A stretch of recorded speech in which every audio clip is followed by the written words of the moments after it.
Alright, I want to talk for a second about keeping the water in.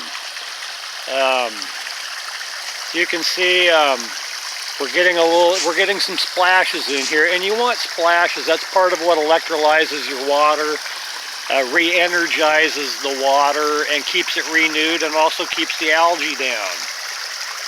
So splash is good. It also gives you the sound effect that you're looking for. But we're getting just a little bit of stuff right in here, you can see. And once again, if we just sit here and watch for a minute, you can see the little micro droplets coming down.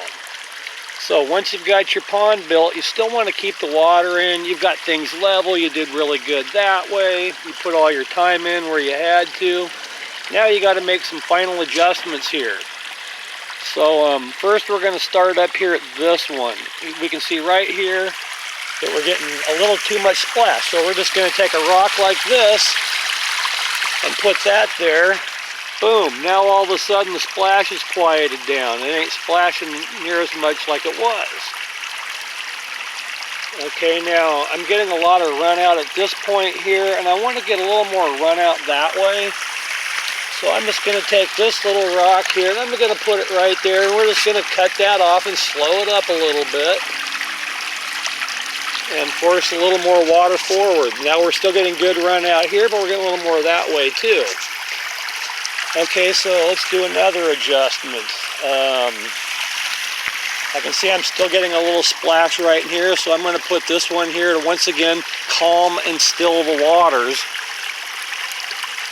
because that's what you want to do to get the splashing down.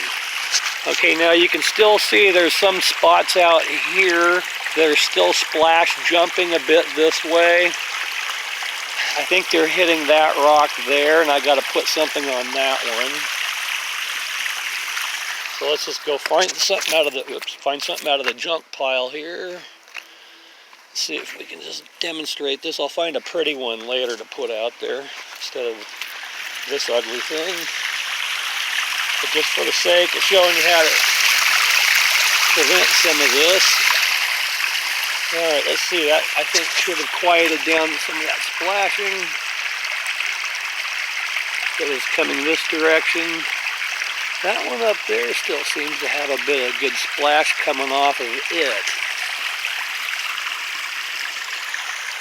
But anyways, you keep adjusting your rocks until you can see that you're not getting any splash past this point, your point here. And yeah, I can still see a few little droplets coming out, not too much. I think that's down to enough. We'll be able to live with that. So this is one of the main ways you lose water off your pond, as well as evaporation. All in all though, the level isn't gone down, and this thing has been splashing there for overnight. I want to see if I can dry that spot out or shrink it up. And after I built this, I only had one spot that was running out, and right here where it was coming over, it was making it right around there. So I just put a little more clay in here, and that's just enough to divert it, catch it, and keep it in now where I wanted it. So if you get any water leaking down here, just throw handfuls of clay in the water, and the clay fines will travel to the leak and plug it. And in the beginning, you'll have to do a little bit of that at first, but then once they're plugged, they stay plugged.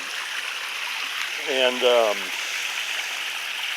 I got a 5-gallon bucket in the center here, and there's about this much edge sticking up on the bucket. And that edge is basically a silt trap, because the bottom is pretty flat, but has just a little bit of slope inward, so that the current causes everything to just vibrate and gravitate to that point. So that makes it really easy to stick a wet vac down in the hole and suck the bottom out real quick and get all of that silt shit out of there. And then once it's cleared out, the next round will gravitate that way, and then you'll clear it again. That keeps the bucket from picking up all the shit too and transferring it around. The other point that keeps the water clean is just the box up here and the rocks inside of that still the waters and allow dropout to occur. So you got to clean your box every once in a while. You got to clean the ring every once in a while. Maintenance is part of the job. You know, ponds are a little bit expensive. They take work.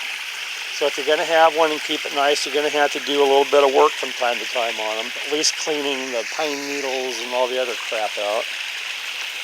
So I think I've got this built under the tree well enough now to where a blower can be used to just blow all the needles, and a little bit of a sieve to clean out the water.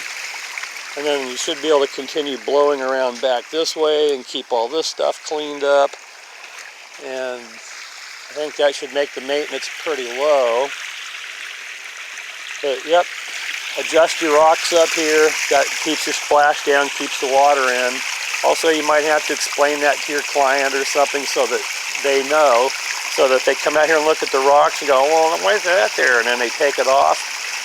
Well, eventually they'll start losing water and they'll call you up and you'll come out and look at it and you'll be like, oh, well, you did this and that. So show them right up front from the beginning that the rocks are there for a reason.